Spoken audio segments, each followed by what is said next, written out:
Lovely to see you all again this evening. So many familiar faces. Much appreciated that you're here.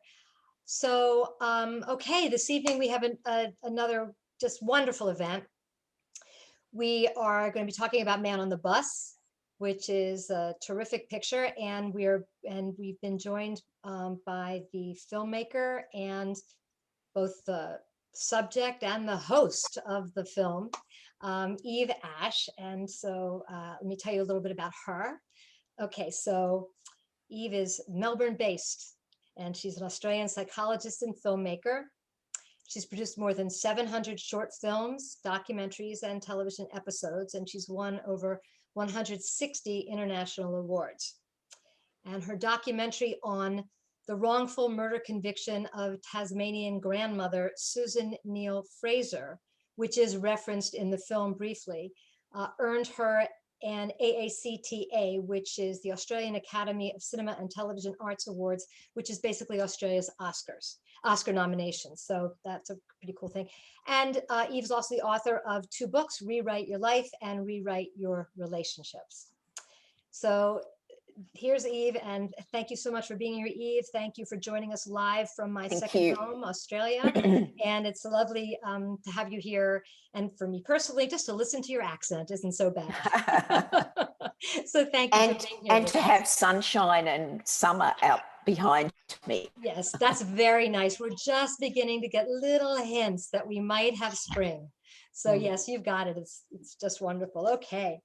So what we're going to do is I'm going to ask some questions as usual, but please use the chat, because if you have questions yourself, I definitely want to make a point of getting to them if at all possible. And so if that's available to you. So in the mean, Eve, I would like to start by talking about your mom and dad, talking about Martha and Felix. Yes. Because I felt that even if there had not been a Dixie, the story of those 2 people would have been an incredible one to tell. Absolutely. Yeah, I mean, the was such loss that both of them had, and such gruesome loss that they had. There they were in Australia, and your father's so successful, and your mother's such a presence. And first of all, did they ever talk to you about their pasts? Did you know those stories? No, in fact, I had no idea. And I also grew up thinking that most people who were Jewish were European Holocaust survivors. And it wasn't until I really started traveling in the United States and I'd meet Jewish people and I'd think, wow, they've all got such American accents. Where are all the old Jews? Because in Australia, a lot of the Jews that came were Holocaust survivors. You know, a lot of us are second generation, way more proportioned in that respect than you in America. So my parents, unlike a lot of other parents, didn't use a lot of phrases like, if only you knew what we went through, or you wouldn't be. They never did that kind of stuff. And it was me on a trip in Israel when I was 13 with my mother saying, how come Dad was so much older when you had me? I mean, he was only 40 odd, and she said, I was married before, and I kind of didn't understand what she meant. And then it unfolded. They'd both been married before. That's already a shock. Both their partners had been killed in the Holocaust, or one took her life, as we know, and the other one was shot in front of her. And it started to unfold. I was horrified. I was literally 13. I kind of knew they'd been in the war and suffered, but I knew that they didn't particularly, they always like to go forward. They like to have a happy life and live life to the fullest. So I just knew not to go there, but I did with my mother. And so then the story your father told in that heart-wrenching interview that he did in 1980, was that the first you knew those stories? Yes, in fact, I knew that he had been in a concentration camp, and I knew that he refused to go and give testimony at Nuremberg. And I knew that if ever he talked about the concentration camp or his experience, he would get these terrible migraines and go into a really bad state. But a friend of mine a Jewish filmmaker was making a documentary, and he said, I really want to interview your father. I understand script concentration. So I said to Dad, listen, I think you should do this. I had no idea all the extent he was going to say. And I convinced him and that I would go with him to the studio. And I said to him, if at any point you feel so terrible, just get up and walk out, which he did, attached to, audio and whatever. He did eventually walk out of that. But it was the one time he recorded that story and he never went into the depth again. So I was very grateful. And I've only just recently got all the footage from that was shot, not just what was edited into Bob Weiss's film. Wow. Yeah, he was amazing. And the other thing I thought was just incredible in that moment, is sort of jumping ahead, but the smile as he talked about, number one, killing that guard and all those Nazis, and number two, that he was the only ash left, and now there are many ashes. And I thought that was just real. He was truly a remarkable man, I think. Yes, Yeah. yes. So so when you knew of this about your dad, and you knew about your mom as well, as an adult, I don't know if this question will translate, but what was the lens through which you viewed them before their deaths, and your discovery of Dixie? As people who really lived life to the fullest, I mean, they had parties, they enjoyed. I have a feeling that a lot of that generation actually lived a fuller kind of social life. And in fact, my generation and the next generation, who had a lot of stimulants, television, drugs, and so many things that came into play. And they purely had parties, they entertained. My mum would have 100 people over and have these huge parties. She'd set dress the backyard. She was an artist, and, costumes and all sorts of stuff. She had art society meetings in her house with fold-away chairs. Like, she had like a zillion fold-away chairs. So I don't know, it was just a different world. So all that time then that you started thinking that you and your sister had different fathers, that seems to have started when you were pretty young. Did you appreciate the implications of that? I mean, if you had different fathers, what that actually meant?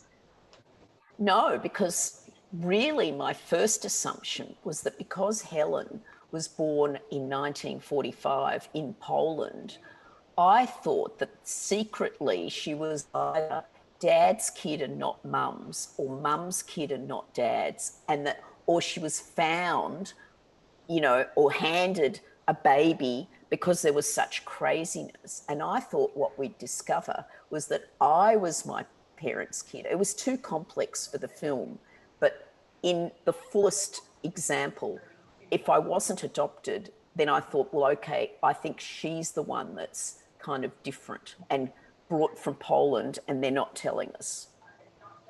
Wow. So I didn't really get that sense when in the movie that you were that shocked. I had a sense that one reason why you were so easy to, and we'll talk about Dixie shortly, but you were so easily accepting of what had happened was because this was what your expectation was. But was it absolutely shocking beyond shocking to discover that you were the one who was the odd girl out? No, not really, because I don't know why. I've always thought of scenarios, and I didn't realize until my current relationship, where my partner said, why are you always saying, but what if this happened, or what if that happened? He says, why don't you just live and let things happen? I'm always with scenarios, and I certainly think in terms of a worst case scenario, in like danger or whatever. And so I'm very good at handling shocks. And I don't know whether others of you think like that. I think Jews tend to think in terms of worst case scenarios or danger, or, in looking after children, we're probably overprotective in a lot of ways. But no, I think I handle shock really well. or I'm able to quickly make amends, you know, recalibrate. navigate my way through what's happening. Well, that certainly sounds like it was a very nice gift to have when these things were happening in your life. When your parents and friends and family whom you interviewed, I thought that their responses were all so interesting. And Nina, for example, and we talked about her a little bit before everyone came on, who said that since Felix never knew what harm was done. Yes. Yeah, and did that thought process surprise you?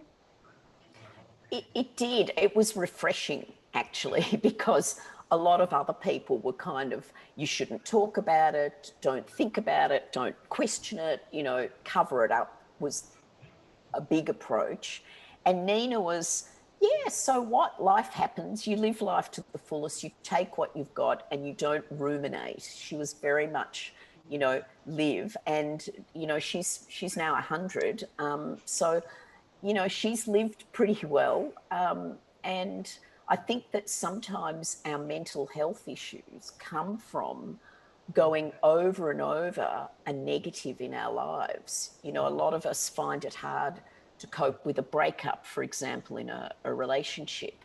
And a lot of times it's because we keep going over and over and over what has happened that's bad. And it makes our brains keep reliving negativity, which we don't want. Right, right. Was Nina a survivor then also? I know that they knew each other. Was she a Yes. In survivor? fact, her husband was in the camp with Dad and actually escaped, was one of the people that escaped. So they were very close. But she had a different scenario happen. Still talking about the friends, you know, Joe Teitelbaum, you know, heritage schmeritage, the great line, as Claire said. And he was your mother's good friend from way back from home. Yes. And Yes. he said a couple of things that when he first said them, it kind of took me aback. But then as I thought about it, they were very interesting points. So I want to. Okay. He said, at one point, he said, "You don't love your mom." And you said, "No, I do." And then he said, "You made a very big mistake involving everyone." And for myself, I got no sense at any point in this film that you didn't love your mother.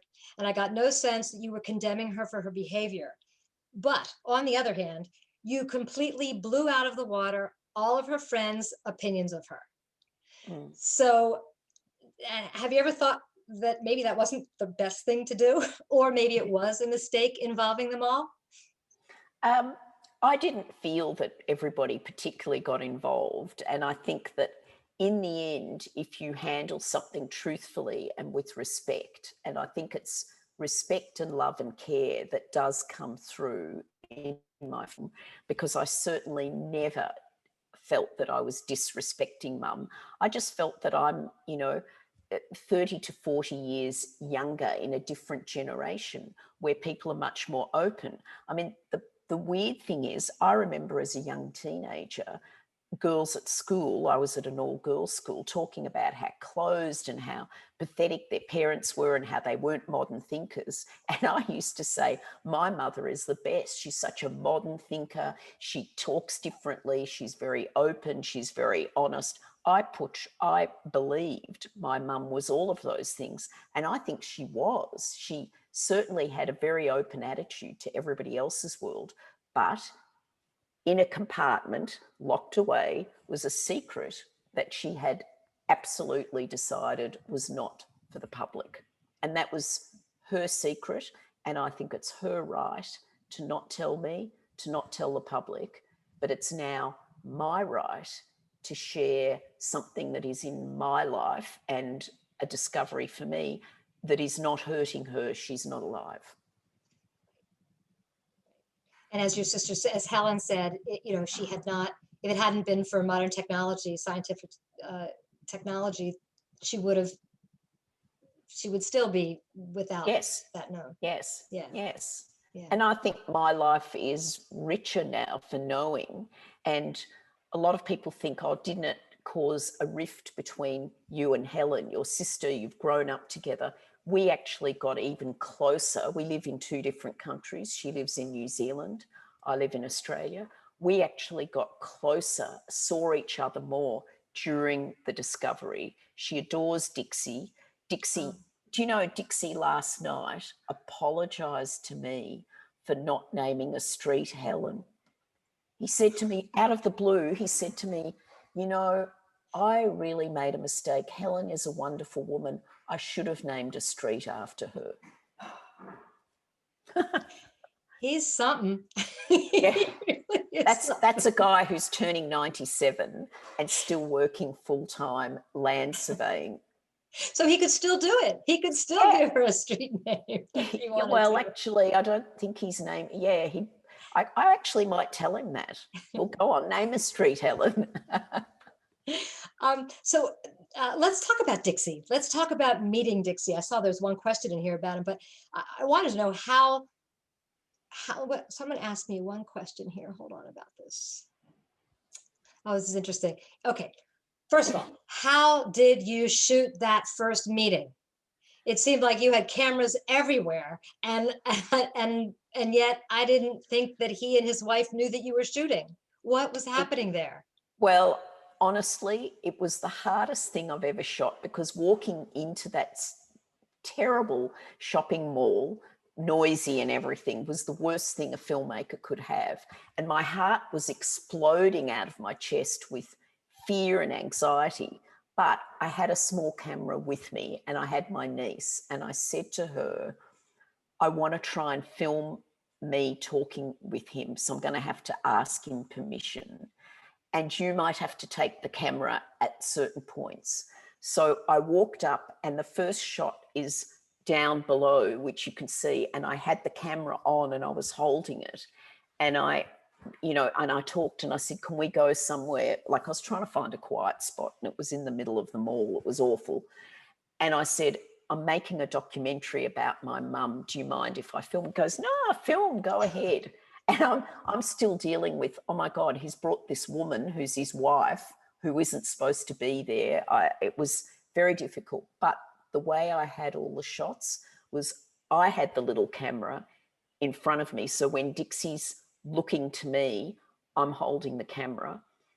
And Melina had the camera. And so she also had the camera. And my editor did a sensational job of crafting it in such a way that you can accept the noise of the mall, because you're so in the moment of his reactions. So yeah, that's how it happened. And I think it would be impossible to have a big crew. In fact, a mall security guy came up to me and said, you can't shoot a film in here. I said, oh, this is just a family, like a couple of little shots. But I was told to put it away. So I was lucky to get what I got. Wow. Claire asked, Dixie's wife in the movie did not seem surprised or upset that Dixie had another child, and also that she thinks that he knew. And talk about that. Talk about Mem. Well, Mem told me that Dixie used to show me online to Mem and say, that's my daughter, or that's probably my daughter, or have a look at Eve. She said he knew, and they chose to get married on my birthday. He said that was an important day. So on my birthday, it's his wedding anniversary with Mem. Mem is like Dixie's historian. She proudly goes, oh yeah, he had that. She doesn't have, a jealousy or an anger or anything of his past. She has, though, got annoyed with him in current times, and when she's angry with him, like if she thinks he looks at another woman. I mean, he's in his 90s, but she'll not make his half of the bed. Good for her. But she's not. She's put up with a lot. No, but she's so open and so interested in his life, and she's proud of him. But yet she'll talk honestly about what he's good at or not good at or whatever. Yeah, she's a wonderful woman. So when they came together to the Gloria Jeans, he absolutely knew that he had already told her that you were likely his daughter. So he absolutely knew whom he was talking to. Yes, he knew, and he wavered about not being sure to being absolutely sure. I mean, he said later he could never be 100% sure, but I mean, he came to the hospital with flowers to mum. He he named streets after me after that. You know, why? Why name streets after a, a lover's kid if it's not your kid? Yes, yeah, that would be right. So when your niece said to him, "I have my Aunt Eve here," he Yes, absolutely knew what he was getting into. yes. Just amazing. um, as you got to know him after he finally accepted the fact that yes, you were his daughter and you knew it and he knew it and everybody knew it, and he started telling you everything, and he really had very few breaks, it felt. He was willing to tell you just about anything. And there was um, there was one moment in front of your childhood home, and it was when Dixie tells you that he met your mother like 3 times a week. Um, and just for that one moment, and it's the only moment in the whole movie, the look on your face, I sense that you were really kind of appalled. Is that well, possible? Well, I was kind of relieved to know that they didn't have sex in my family home. And I think for children, you can begin to accept that your parents have other relationships or things going on. But somehow in your own home, and anyway, thinking about parents having sex is kind of yucky for kids anyway, at all ages. They don't like to think of the sexual side of their parents by and large. And I was relieved that nothing went on in my home, and I genuinely believe that. But then to hear how often they had sex and how proud he was, I just thought, oh my God, like, how did they engineer that? But they're both night owls. They both could exist on 4 hours sleep. My father was the opposite. So clearly they got away with a lot. And in the car, at the beach, and a certain retreat place just out of Melbourne that now I hear they went to a lot. God. When this is actually kind of going back to Nina, did you ever, um, did you feel bad for your father, your dad, Felix? Did you feel bad for him when you realized, just generally as your dad, did you feel bad about how he was possibly Cheated. tricked, or in any case cuckolded, or whatever you want, whatever Yeah. word you want to use? I think when you understand what Dad went through, that was so horrific, and he lost everybody, I just figure, you know, from me being a baby, I was his kid. So whatever the biology is, he brought me up. He is the only person in my life that I will ever refer to as Dad. That name belongs to Felix. I do get confused at the moment by when somebody says your father, because now I've actually had Dixie in my life for 11 years, and Felix died in 1985. So I'm confused about father. I, for a long time, called him my biological father. I certainly don't call him any other name other than Dixie, you know, and he's said to me, it's your Dixie dad or it's your dad. And I've told him, I said, Dad is Felix. I can't relate to you. Dad is somebody that I lived my life with, that was my idol, that I grew up with, that I adored, and I always will. And I'll tell you what's interesting. My son, who was born, I told my father in hospital just before he died, I'm pregnant. And it was with my son. My son grew up never knowing Felix. To this day, my son sees Felix as his grandfather. And he said, look, I'm not bonded with Dixie. Felix was your father, so therefore he's my grandfather. So that's interesting.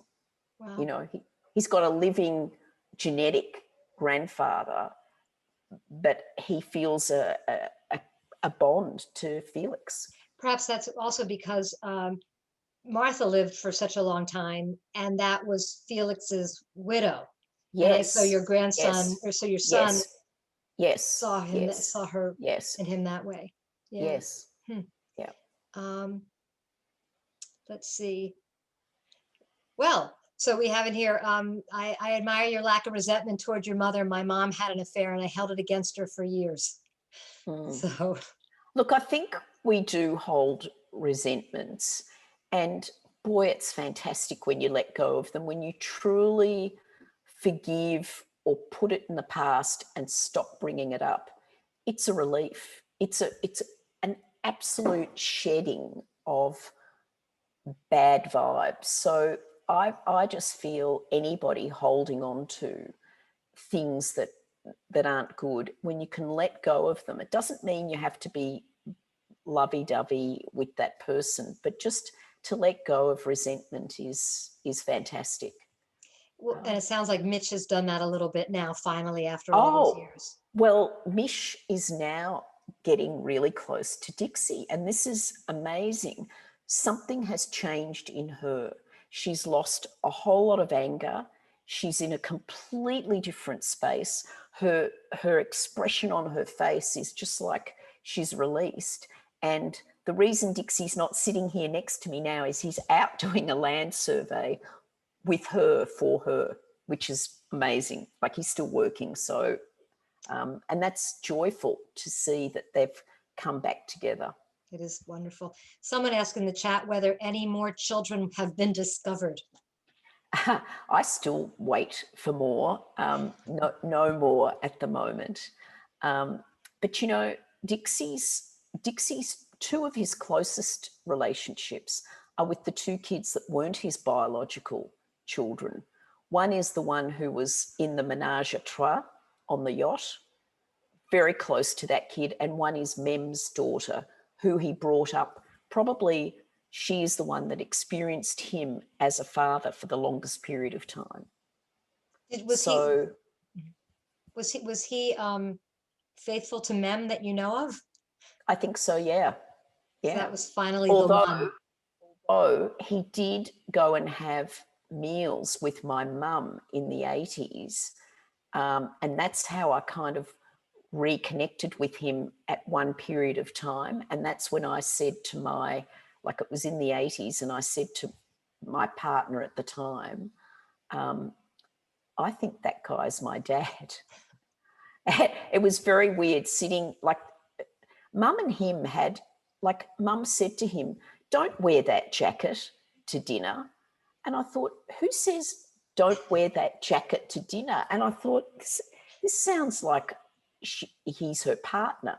And I don't know. And I looked at his face and I saw something about me, and then I lost contact again. So, yeah.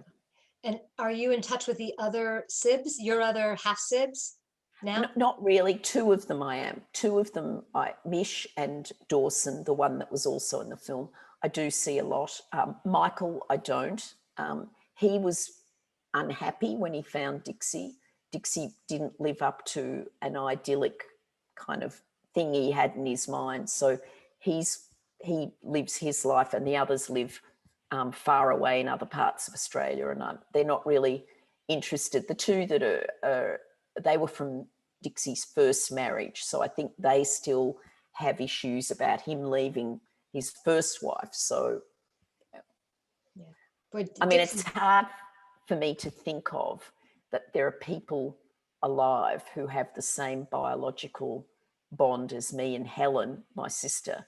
And Helen is just like, and she is my sister fully. There's no, you know, half the DNA makes no difference whatsoever. And then there are these other people with half the DNA. And then I think, gee, all over the world, ancestry.com must be revealing to people other halves, and, you know, people who were artificial insemination are probably finding other sure. people. There will be stories and stories and stories as life goes on. Yeah. Someone asked in the chat why your parents ended up in Australia rather than in the US or Israel or somewhere else. It's a great question. They first went to Belgium and tried to live a life in Belgium with some of the family, and Dad didn't like it. My mum said that they treated her first when they met her, they made her go through the servants' entrance because they thought she wasn't Jewish. And so that it didn't all go well with the Belgian family who I later interviewed. So there was a bit of history there. And Dad just said, no, I want a clean break and I want to get to the furthest point away from Europe as I can. And he applied to go to Canada, United States and Australia, and the Australian permit came first. So they hopped on a boat and came to Australia. So it was it was by chance. I could have, well, I wouldn't actually be here if he didn't come to Australia, if they didn't come to Australia.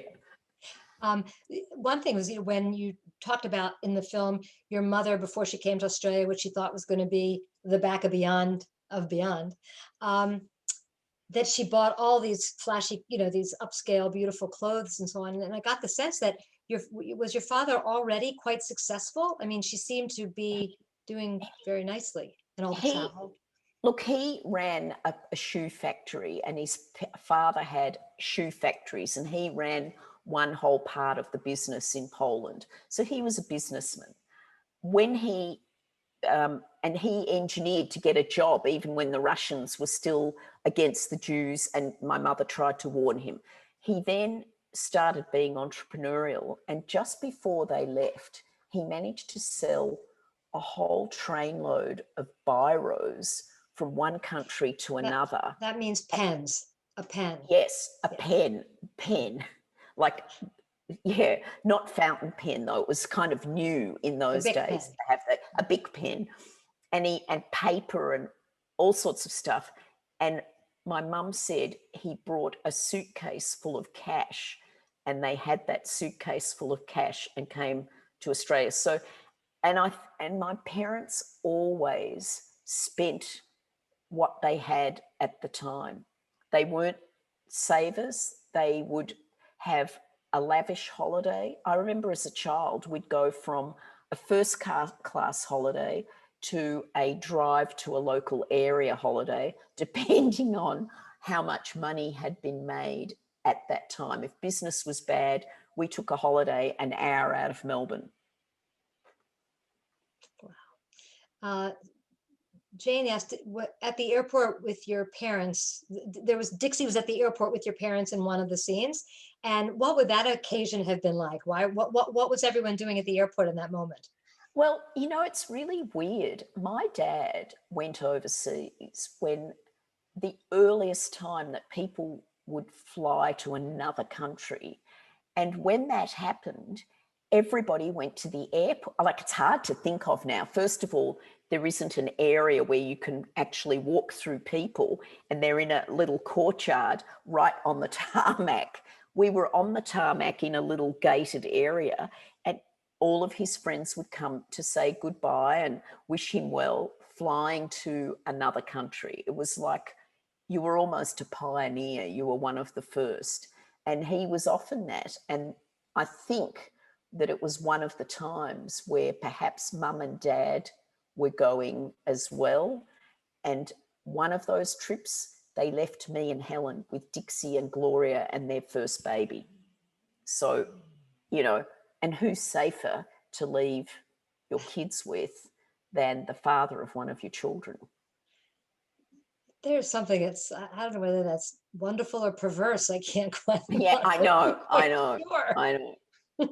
My goodness. It is true, of course, when they're traveling.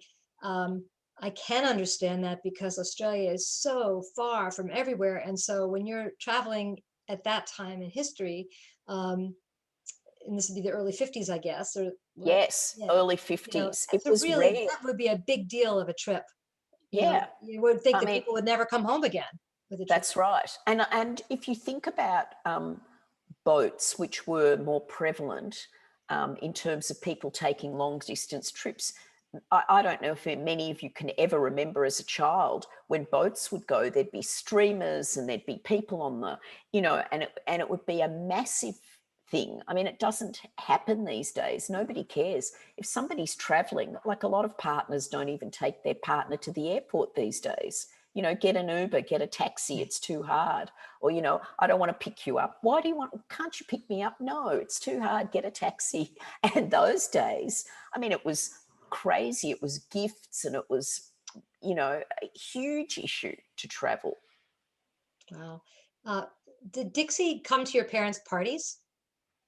He apparently did, not to many, because they were a lot of Europeans and he wasn't Jewish, but he was there because he told me there was one party where he arrived and a friend of Mum's who had affairs himself, not with Mum, said to Dixie, "Gee, Evie looks a lot like you and Martha."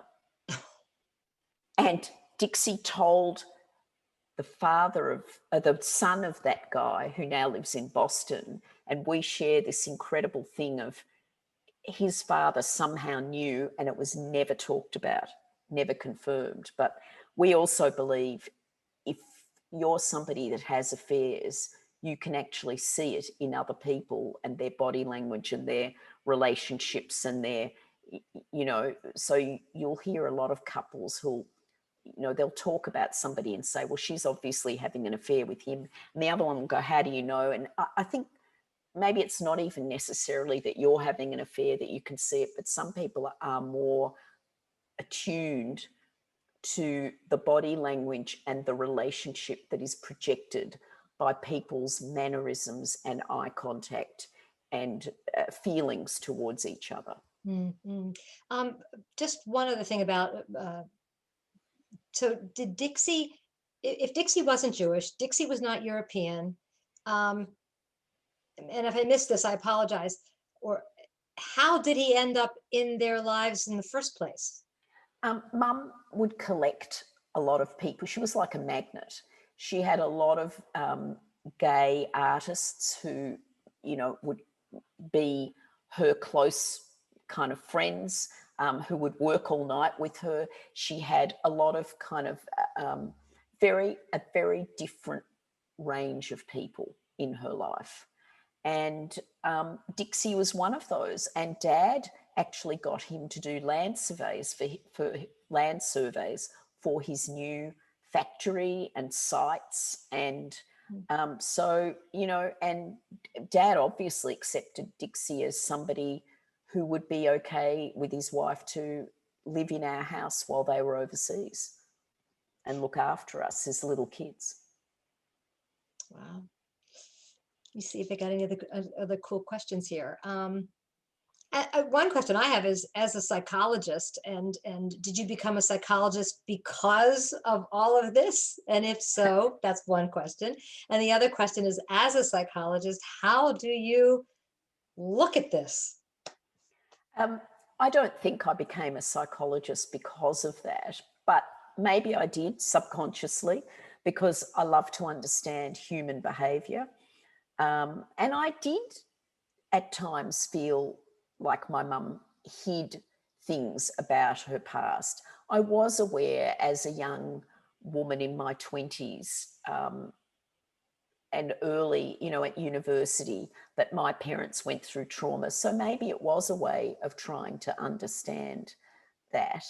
And now I think, wow, what a blessing it was that I studied psychology and understanding relationships, but then became a filmmaker, which I think is the creative side of my mother. I was also very mathematically and scientifically oriented, and I'm very much like Dixie in that sense. I don't know. There was a funny time where I used to practice hypnosis on Felix, on Dad. Every Friday night after our Shabbos meal, he would say, practice your hypnosis on me. So I used to get him in a good state and practice the hypnosis. He absolutely loved it. But one night I thought I'd killed him because I did the count back and he didn't come out of it and he went really white. I was dying. I absolutely thought, oh my God, I've killed him. And finally I got him round and he said, that was the best one, Ivinka. That was so good. But I never did it again. So when you would hypnotize him, then did you ask him questions, or was that? No, I did it purely for relaxation. I don't think I've ever tried to use hypnosis as a surreptitious way to understand unless somebody's asked me to do that. But I didn't pursue my hypnosis skills in a career at all. Uh, I want to talk a little bit about your filmmaking in general, but before that, I do want to just mention your mother's art was just so magnificent. That thing she did for the synagogue. Was her Judaism really important? I hear you say you had a Shabbos meal. Was her Judaism really important to her and to both of them after the war and through your upbringing? It was, but it was so much less than it ever had been. My mother was much more liberal than my father. My father was in an Orthodox family that was kosher and did a whole lot of stuff. And I think he really wondered how could there be a God after what he went through. So he went from being a very Orthodox Jew to the absolute most liberal synagogue in Melbourne. So it was, mixing of women and men. It was, you could drive to the synagogue on, he dropped a lot of the things. But, I did a bat mitzvah, obviously. But my mother insisted that I don't go to a Jewish school. She insisted that first I went to a Baptist school, then I went to a Church of England, then I went to a state school with no religion. And she felt it was very important for Jews to assimilate. And part of that is to remain too tightly in a Jewish lifestyle could be dangerous. Not that she ever voiced that, but she kind of voiced the opposite. We are all human beings. We should mix, we should accept diversity and other people. And she was always, I would always bring home some undernourished kid from school or she was always picking up people who didn't have the quality of life we did and supporting them. And invariably, they wouldn't be Jewish. So whilst Judaism was important in that we had Seder's and Shabbos, we only went to synagogue on high holidays. And I sort of dropped Judaism as soon as I got out of their house. It just didn't feel, I didn't really enjoy religion until I made this film where I've come back into the fold. Mazel tov. So was your mother's filmmaking and all of those home movies and things, I mean, they were marvelous to see. And did they inspire you as a filmmaker? That's the first thing. And the second thing is really specific to this movie, Man on the Bus. The recreation that you did of Man on the Bus, I love the fact that you found that bus, that you wanted to find that bus. But what did that add to you to be able to recreate that? And would you have done that if you hadn't? Well, you wouldn't have, because you wouldn't have known Dixie. Did Dixie literally help you? It looked like he helped you recreate something. And was that really just for your edification, you personally? I think I wanted to know that it was real. Did you really meet somebody on a bus? Did my mum really start a relationship with the man that's my biological father and they met on a bus? Like, how did it happen?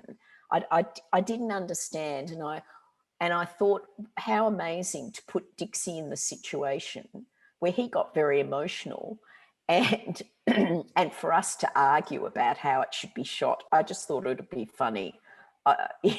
We did have an argument about one thing, and I just thought I'll put, some of our real life arguments. But there's also that scene of us just laughing together on the bus, and we laugh every single time we're on the phone. Like sometimes I call him or he calls me, and I go, "Oh, good, you're still alive," and we burst out laughing. So we have fun and it's a very enjoyable relationship. And I think doing the bus scene was like, can I start at the beginning with you as the man that is my biological father and just work out how it came to be that you got so attracted to my mother? Like, what was it? And I really felt I actually created that, and we both lived it together. Wow. That's very interesting. Mm. Thank you for that.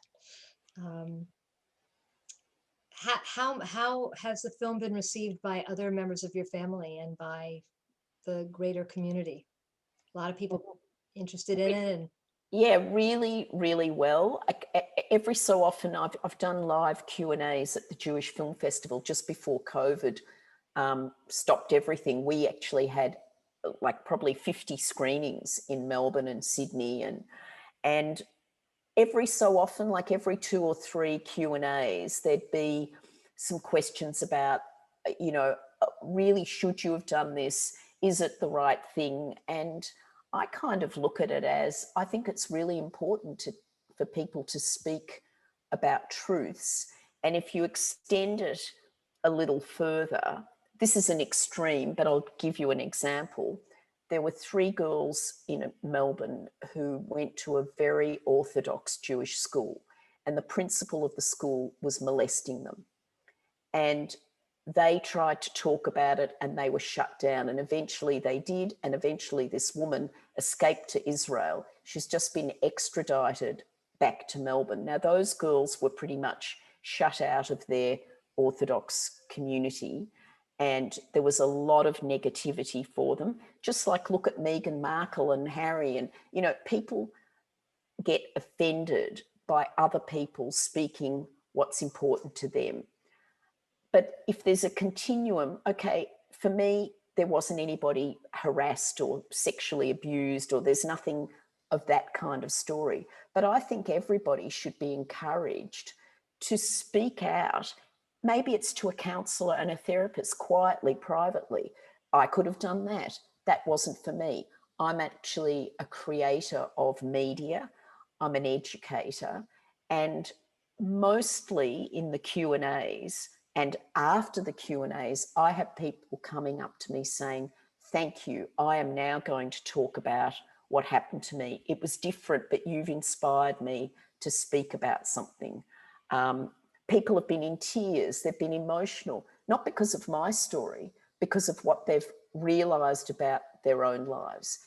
If I've created that, there's always going to be 1% or 2% or 3% who go, they shouldn't have said that, you shouldn't have said that. And they're entitled to their opinions, and that's okay. I'm not offended by that. I understand that. One woman only walked out of a Q&A who said, and she was Jewish, and she said her parents were Holocaust survivors. And it was I think it was in Connecticut. And she said, I feel that you have almost defiled, but you have really hurt your parents. And from where they are, they can feel it. And I just said, that's, you're entitled. And she walked out. Nobody's ever walked out. She was extremely angry. And I just thought, she's got anger that is more than just from my film. And that's okay. And, I hope that she moved through that. But that's been the only extreme reaction. I got another question here. As a psychologist, do you see any post-Holocaust trauma in this story? Like your mother's behavior or your dad's choosing to ignore what she was doing, or even her flirtatiousness or whatever, even if he didn't know the full extent? Absolutely. I think we had no idea, and neither did they. And I don't think anybody at that time went to see a psychiatrist or a psychologist unless they were breaking down and about to be put in, having a breakdown. If my dad had migraines, he would see a GP and get migraine tablets. You didn't do talking therapy, and it just wasn't the done thing. So if you look at both their behaviours, yes, they could have both benefited from talking and debriefing, and even if it was private, they could have both done it. On the other hand, I've recently been talking with one person who gets post-traumatic stress disorder talking about what happened in the past. And she tried with a therapist for a couple of sessions and then said, no, actually, I'm closing off from that. So I don't believe 100% of the time rehashing over what you've experienced is the best way through the trauma. There are going to be a few people who it will cause incredible shocks, so they may need to find another way to come to grips with it, to package it up and make it part of their past. But 99% of the time, I believe talking and opening up and sharing and getting help is the best way forward. Mm. One thing that I thought was, I thought about your mom, you were talking earlier. It was incredible to me that she could come from Europe, and I don't know how much English she spoke at that point, but come from Europe and immediately take up as this. I mean, she was so flamboyant and in a completely different land, and it made me go back to what Helen said, and you as well, that whatever she did, she was very secretive about her life when she lived during the war as a Gentile, or however she lived. But whatever she did in order to survive, she was this compartmentalizer, and so that she was able just to take off when she arrived in Australia.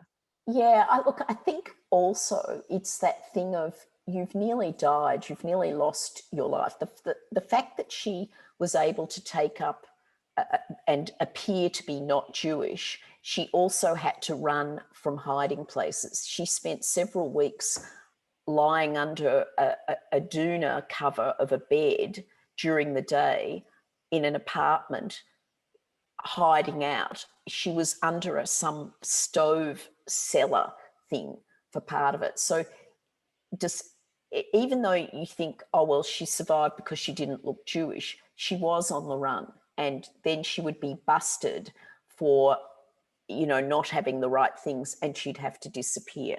I mean, I don't know. I don't think that was ever kind of dealt with. And I think that in moving forward for me, I need to make the long form 4 episodes of Man on the Bus, which I'll call something else.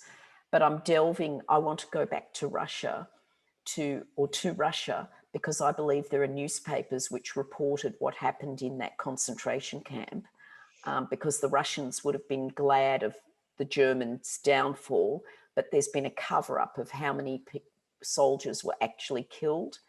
And I want to actually break that story wide open. And I also have 16 hours of my mother's interviews of what she went through, all of which was way too big for my one documentary.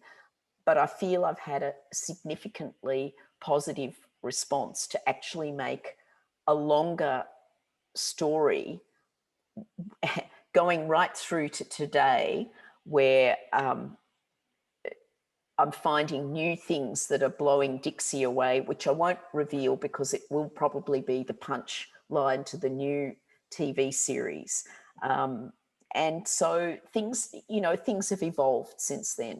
And I've done it before. When I did A Wrongful Conviction, I did a documentary, and 4 years later, a 6-part TV series, because there was more story to tell. And I think there's a lot more to unfold. And just the Q&As, yours in particular, they're so interesting for us to delve into why people do things, or here are some more facts.